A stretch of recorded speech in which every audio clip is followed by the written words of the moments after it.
भक्तजनों, माताओं, बहनों, सादर जय श्री कृष्ण। हमारे YouTube चैनल में आप सभी का बहुत बहुत स्वागत है। मैं हूं आपके साथ आचार्य धर्मेंद्र शास्त्री। आज हम आपको फाल्गुन माह के शुक्ल पक्ष की आमल की एकादशी के विषय में संपूर्ण जानकारी देने जा रहे हैं। तो आपसे अनुरोध है कि हमारे इस वीडियो को अंत तक जरूर देखिएगा।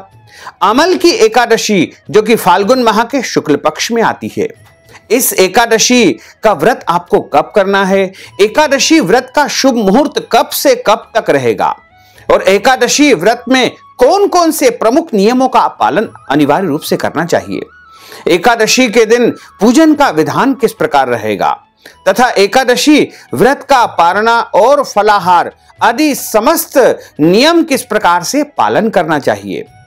हमारे धर्म ग्रंथों और पुराणों में एकादशी का व्रत सबसे बड़ा व्रत माना गया है। प्रत्येक वर्ष में 24 एकादशी आती है, लेकिन जिस साल अधिक मास आता है उस वर्ष 26 एकादशी होती है। प्रत्येक एकादशी का अपना अपना अलग अलग महत्व धर्म ग्रंथों, पुराणों और शास्त्रों में बताया है। और एकादशी का व्रत करने से मनुष्य के जन्म जन्मांतर के पाप दोष नष्ट हो जाते हैं और उसके पुण्यों का उदय होता है।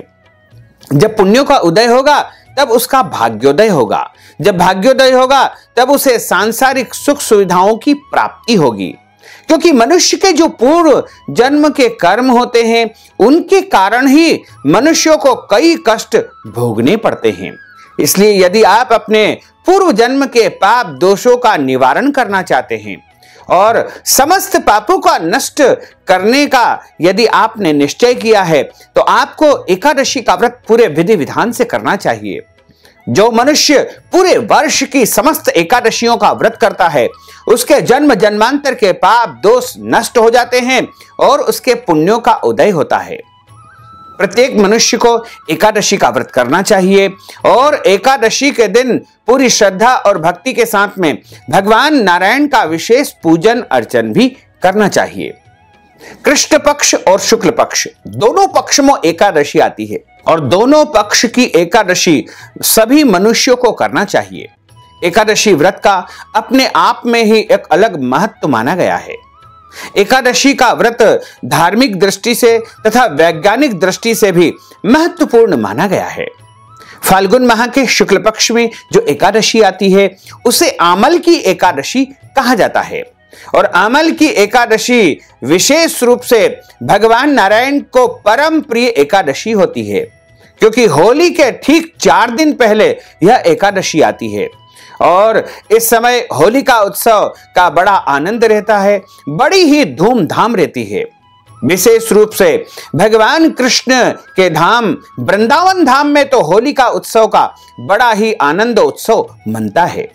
प्रभु की आनंदमयी लीलाएं इस दौरान होती है, इसलिए आमल की एकादशी का अपने आप में अलग महत्व माना गया है। सनातन धर्म के अनुसार आमल की का अर्थ होता है आंवला। जैसे सनातन और हिंदू धर्म और आयुर्वेद दोनों में ही आंवला बड़ा श्रेष्ठ माना गया है।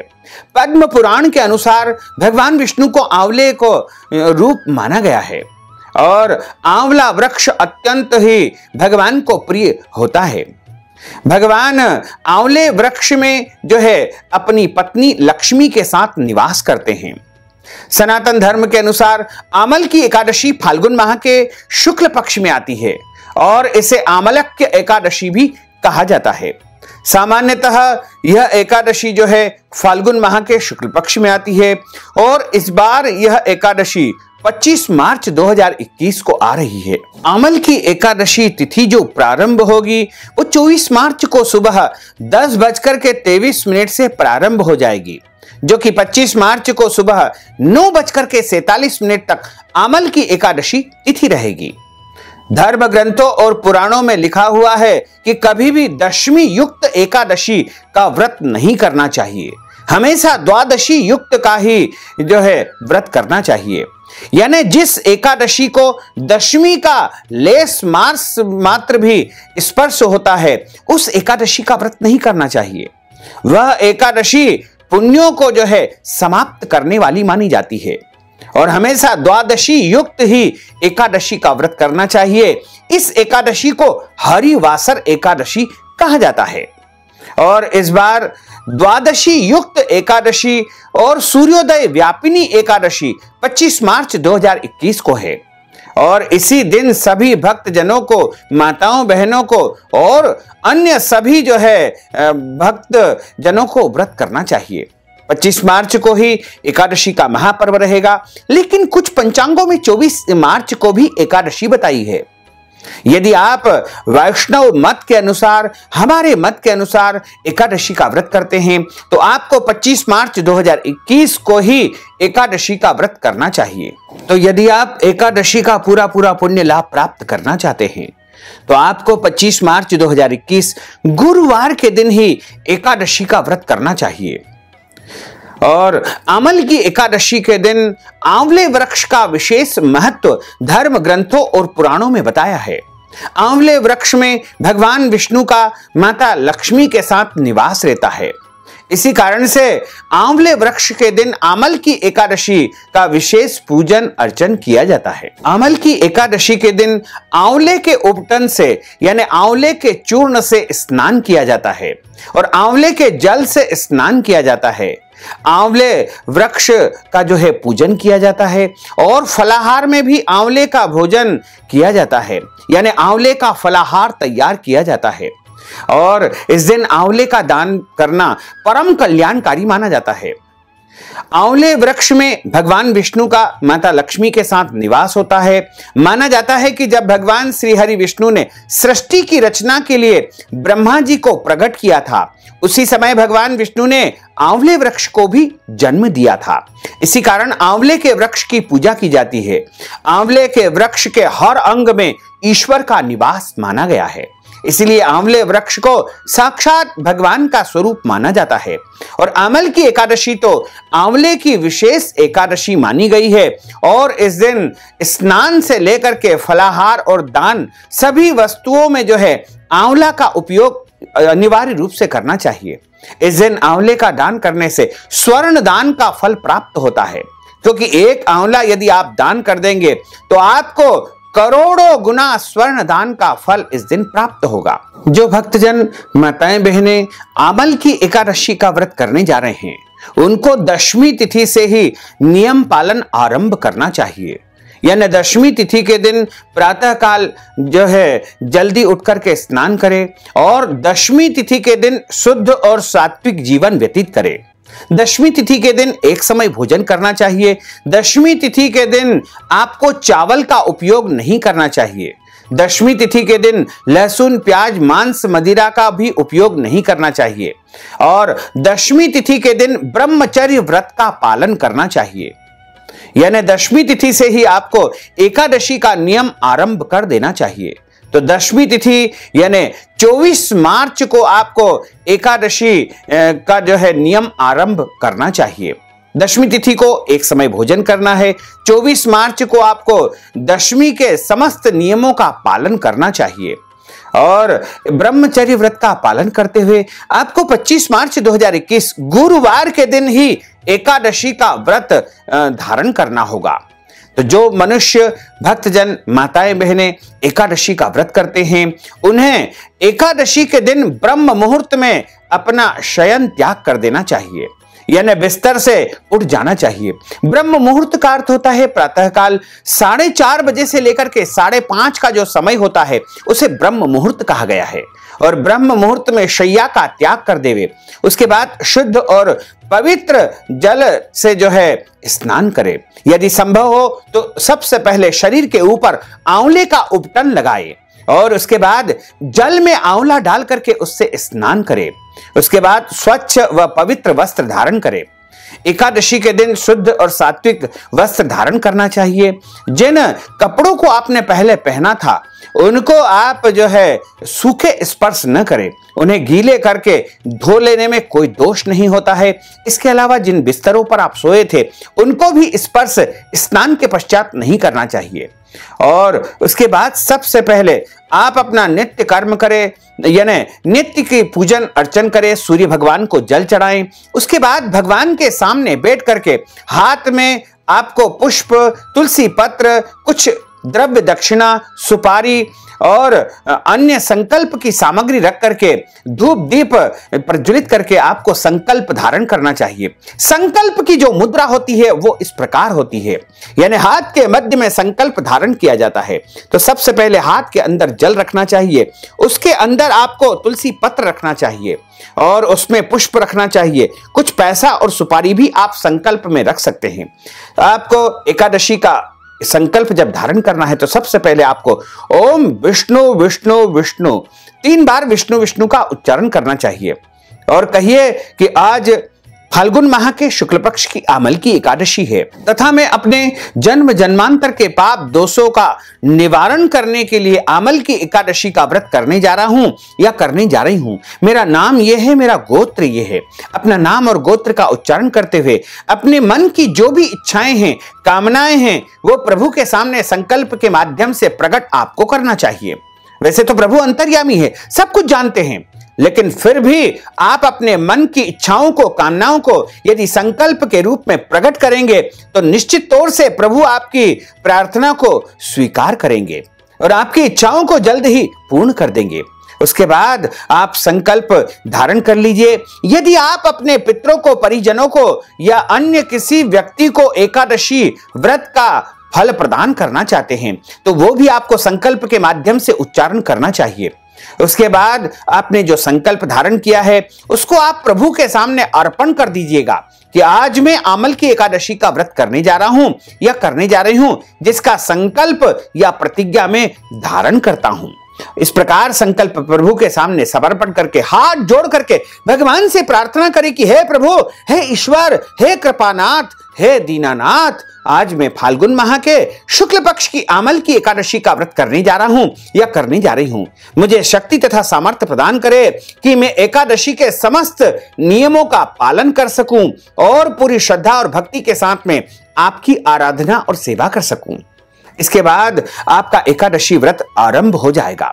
एकादशी के दिन किसी भी मनुष्य को अपने घर में चावल नहीं बनाना चाहिए और चावल खाना भी नहीं चाहिए। यहां तक कि चावल का उपयोग पूजन पाठ आदि कर्म में भी नहीं किया जाता है। चावल के स्थान पर आप काले या सफेद तिल का उपयोग कर सकते हैं। जो मनुष्य एकादशी का व्रत करता है उसे एकादशी के दिन दाढ़ी कटिंग या शरीर के अंग के कोई भी बाल नहीं कटवाना चाहिए और एकादशी के दिन झूठ नहीं बोलना चाहिए। एकादशी के दिन क्रोध नहीं करना चाहिए। एकादशी के दिन लड़ाई झगड़ा वाद विवाद बिल्कुल नहीं करना चाहिए। एकादशी के दिन घर आए हुए किसी भी याचक, भिखारी या मांगने वाले को खाली हाथ नहीं लौटाना चाहिए। अपने सामर्थ्य तथा शक्ति के अनुसार कुछ न कुछ दान पुण्य अवश्य ही उसको करना चाहिए। एकादशी के दिन पेड़ पौधों को काटना नहीं चाहिए, यहां तक कि पेड़ पौधों से पत्तियां भी नहीं तोड़ना चाहिए।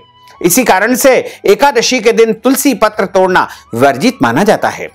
क्योंकि एकादशी का व्रत तुलसी जी के बिना अधूरा माना जाता है, इसलिए आप एक दिन पहले ही तुलसी पत्र तोड़ करके अपने घर में रख लीजिएगा। यदि आप तुलसी जी तोड़ना भूल जाते हैं तो आप सूखे तुलसी के पत्ते जो है धो करके उपयोग कर सकते हैं। यानी तुलसी जी कभी भी बासी नहीं होती है, बारंबार तुलसी जी का उपयोग आपके द्वारा किया जा सकता है। इसमें कोई दोष नहीं है, कोई भी संशय नहीं है। तुलसी जी के चूर्ण का भी उपयोग आपके द्वारा किया जा सकता है, इसमें भी कोई दोष नहीं है। यानी तुलसी जी को बारंबार धो करके उपयोग कर सकते हैं। इसमें किसी भी प्रकार के डरने की, घबराने की, भयभीत होने की बिल्कुल भी आवश्यकता नहीं है। यदि आप एकादशी का व्रत करते हैं और ऐसे में यदि आपके घर में जन्म अथवा मृत्यु का कोई भी सूतक लग जाता है या परिवार में सूतक लग जाता है तो आपने यदि व्रत प्रारंभ कर दिया है तो आपको व्रत का पूरा पालन करना चाहिए और ये सूतक के दौरान भगवान का स्पर्श तथा पूजन पाठ आदि कर्म नहीं करना चाहिए। यानी आप व्रत तो कर सकते हैं लेकिन भगवान का पूजन अर्चन नहीं करना चाहिए। इसी प्रकार गर्भवती जो माताएं बहनें होती है उनको भी जो है अच्छी प्रकार से फलाहार करके एकादशी का व्रत करना चाहिए। और फलाहार एक समय कर सकते हैं, 2 समय कर सकते हैं, 3 समय भी फलाहार कर सकते हैं। फलाहार हमेशा प्रभु को भोग लगाने के पश्चात ही करना चाहिए। सर्वोत्तम फलाहार यदि कोई माना गया है तो वो गाय का दूध और फल ही होता है। इसका उपयोग एकादशी के फलाहार में किया जा सकता है। इसके अलावा यदि अन्य फलाहारी शुद्ध सात्विक वस्तुओं का भी आप उपयोग करना चाहें तो प्रभु को भोग लगा करके प्रसाद के रूप में स्वयं ग्रहण कर सकते हैं, इसमें कोई भी दोष नहीं है। लेकिन एकादशी के दिन किसी भी स्थिति में अन्न का सेवन किसी भी मनुष्य को नहीं करना चाहिए। इस दिन केवल फलाहार का उपयोग ही करना चाहिए। फलाहार एक समय, 2 समय, 3 समय ले सकते हैं। नमक वैसे तो एक समय ही लेना चाहिए, लेकिन आपका शरीर यदि साथ नहीं देता है, आपके शरीर में किसी प्रकार की कोई आदि व्याधि है, तो आप 2 समय नमक भी ले सकते हैं। यदि किसी को दवाई खाना होती है तो एकादशी के दिन निश्चिंत होकर के औषधि का सेवन कर सकते हैं, दवाई खा सकते हैं। दवाई खाने में किसी भी प्रकार का कोई दोष नहीं होता है। जो माताएं बहनें एकादशी का व्रत करती है और एकादशी के दिन अचानक यदि मासिक धर्म या पीरियड उनको आ जाता है, तो ऐसी स्थिति में व्रत तो उनको करना चाहिए, लेकिन उनको भगवान का स्पर्श तथा पूजन इस दिन नहीं करना चाहिए। क्योंकि मासिक धर्म में 7 दिनों तक पूजन अर्चन करना और भगवान को जो है स्नान आदि कराना वर्जित माना जाता है। 7वें दिन का स्नान करने के पश्चात ही उनको पूजन अर्चन या भगवान का स्पर्श करना चाहिए। इसी प्रकार जो भक्तजन माताएं बहनें एकादशी का व्रत करते हैं, उनको एकादशी के दिन ब्रह्मचर्य व्रत का पालन करना चाहिए। यानी पति पत्नी को इस दिन एक दूसरे से दूरी बना करके रखना चाहिए और एकादशी के दिन उनको जो है रात्रि में जागरण करना चाहिए। पूरी रात उनको जाग करके भगवान का भजन कीर्तन या उनके स्तोत्रों का पाठ करना चाहिए। श्री गोपाल सहस्त्र नाम का पाठ करना चाहिए। श्रीमद् भागवत जी का भी आप पाठ कर सकते हैं, श्रवण कर सकते हैं। श्रीमद् भगवत गीता का भी आप पाठ कर सकते हैं या श्रवण कर सकते हैं। या फिर आप विष्णु सहस्त्र नाम का, राम रक्षा स्तोत्रम का या अन्य प्रभु के स्तोत्रों का पाठ या पठन आप इस दिन कर सकते हैं तथा पूरी रात जाग करके भगवान का भजन तथा कीर्तन करना चाहिए। यदि आप पूरी रात नहीं जाग सकते हैं तो केवल आप एक पहर का होता है शाम को 6 बजे से 9 बजे तक, या फिर दोपहर रात्रि 9 बजे से लेकर के 12 बजे तक, उसके बाद या फिर आप 3 पहर जाग सकते हैं रात्रि 12 से लेकर के 3 बजे तक का। उसके बाद चौथा प्रहर जो होता है वो अगले दिन सुबह 3 बजे से लेकर के 6 बजे तक का चौथा प्रहर होता है। तो जितना आपका शरीर साथ दे, जितनी शक्ति आपके अंदर हो, उसी प्रकार आपको रात्रि जागरण करके भगवान का स्मरण तथा उनका मनन और ध्यान करना चाहिए। एकादशी के दिन भगवान का पूजन भी करना चाहिए। इस दिन प्रभु शालिग्राम का, भगवान गोपाल जी का, ठाकुर जी का विशेष पूजन अर्चन करके उनको विशेष श्रृंगार करके और विशेष भोग धराना चाहिए। तो सबसे पहले एक चौकी की स्थापना करें, उसके ऊपर पीला कपड़ा बिछाएं, उसके मध्य में भगवान गोपाल कृष्ण के स्वरूप को विराजित करें और उसके सीधे हाथ की तरफ कलश की स्थापना करें।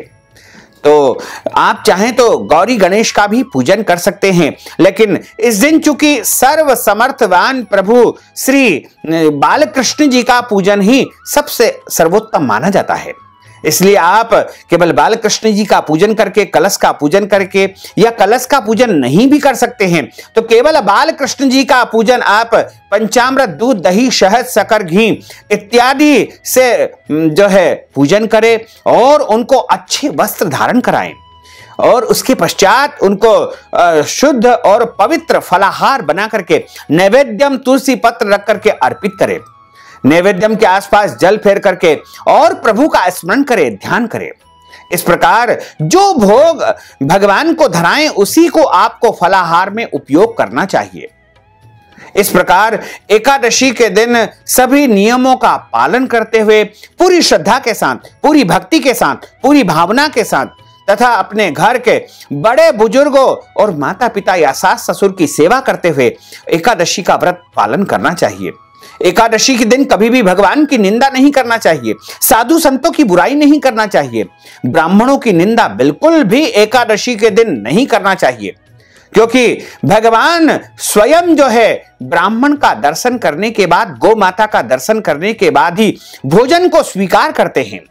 इसलिए जो है ब्राह्मण को जो है भगवान भी जो है विशेष रूप से पूजते हैं, मानते हैं, क्योंकि कहा गया है कि देवाधीनम जगत सर्वम, यानी सारा जो जगत है वो देवताओं के अधीन है। देवाधीनम जगत सर्वम मंत्राधीनम तु देवताः, यानी जितने भी मंत्र है वो सारे जो है देवताओं के अधीन होते हैं, और देवता जो है बिना मंत्र के नहीं चलते हैं। मंत्र के माध्यम से ही देवताओं का संचालन होता है। ते मंत्रा ब्राह्मणाधीना, यानी वो सारे मंत्र जो है ब्राह्मण के अधीन माने गए हैं। तस्मात् ब्राह्मण देवता, इसलिए ब्राह्मण को देवता माना गया है। इसलिए एकादशी के दिन ब्राह्मण को वस्त्र दान करना चाहिए, गौ दान करना चाहिए, अन्न दान करना चाहिए, फलाहार का दान करना चाहिए। एकादशी के दिन संभव हो तो गो सेवा भी करनी चाहिए। यदि आप एकादशी के दिन नहीं कर सकते हैं तो आपको द्वादशी के दिन तो ब्राह्मण भोजन करवाना चाहिए।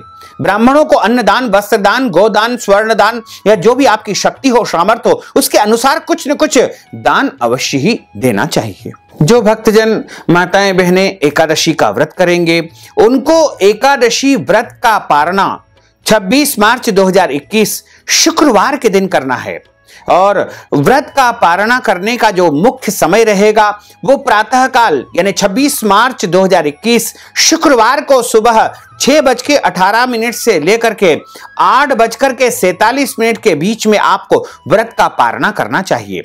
व्रत का पारणा करने के लिए आपको सबसे पहले जल्दी उठ करके स्नान आदि नित्य कर्म करना है, और उसके बाद आटा सामान, सीधा सामान रख करके और हाथ में जल तुलसी पत्र लेकर के व्रत का पारणा का संकल्प आपको धारण करना चाहिए। संकल्प में वही विधि आप पुनः दोहराएंगे, यानी 3 बार विष्णु विष्णु का उच्चारण करेंगे। उसके बाद आप कहेंगे कि आज फाल्गुन माह के शुक्ल पक्ष की अमल की एकादशी का व्रत मैंने किया है, मेरा यह व्रत सफल हो, मेरा नाम ये है, मेरा गोत्र ये है, और इस एकादशी का पुण्य फल जो है मैं अपने किसी परिजन को यदि आप देना चाहते हैं तो उनका नाम गोत्र उच्चारण कर सकते हैं, या फिर आप कहिएगा कि प्रभु मुझे इसका पूरा पूरा पुण्य फल प्राप्त हो। इसके बाद ब्राह्मण को आप अन्न दान दे, गोदान, वस्त्र दान या जो भी आपकी श्रद्धा हो कुछ न कुछ दान अवश्य ही करना चाहिए। उसके बाद स्वयं व्रत का पारणा करें। व्रत का पारणा हमेशा शुद्ध और सात्विक वस्तु से करना चाहिए।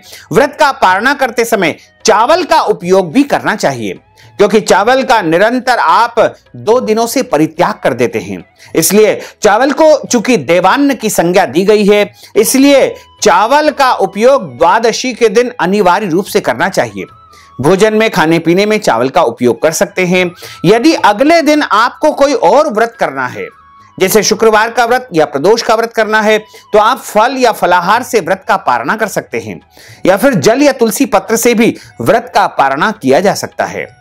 क्योंकि व्रत का पारणा का अर्थ होता है व्रत खोलना, और व्रत खोलने का जो सही समय है उस समय के अंतर्गत ही आपको व्रत का पारणा करना चाहिए।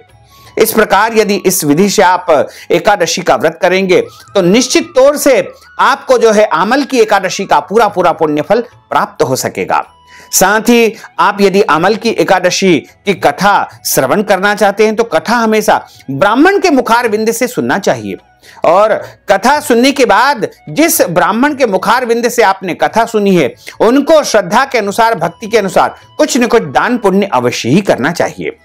तो हम भी आपके लिए कथा का एक वीडियो प्रस्तुत कर रहे हैं, उसको आप जरूर देखिएगा और अधिक से अधिक लोगों को शेयर भी करिएगा। साथ ही यदि आप अमल की एकादशी के निमित्त कथा की दक्षिणा प्रदान करना चाहते हैं, अन्न दान देना चाहते हैं, गौ दान देना चाहते हैं, वस्त्र दान करना चाहते हैं, या फिर कोई भी दान यदि आप अमल की एकादशी के निमित्त करना चाहते हैं तो आप हमारे पेटीएम के माध्यम से, गूगल पे के माध्यम से, फोन पे के माध्यम से या अकाउंट नंबर के माध्यम से सीधे सीधे धनराशि हम तक पहुंचा करके अपना नाम तथा गोत्र हमें बता करके अमल की एकादशी का पूरा पूरा पुण्य लाभ प्राप्त कर सकते हैं। साथ ही आपसे अनुरोध है कि हमारे इस ज्ञानवर्धक वीडियो को अधिक से अधिक लोगों को शेयर करिएगा, लाइक करिएगा, कमेंट करिएगा, और यदि अभी तक आपने सब्सक्राइब नहीं किया तो अभी और इसी समय सब्सक्राइब अवश्य कर लीजिए। आपको और आपके पूरे परिवार को सादर जय श्री कृष्ण, सादर धन्यवाद।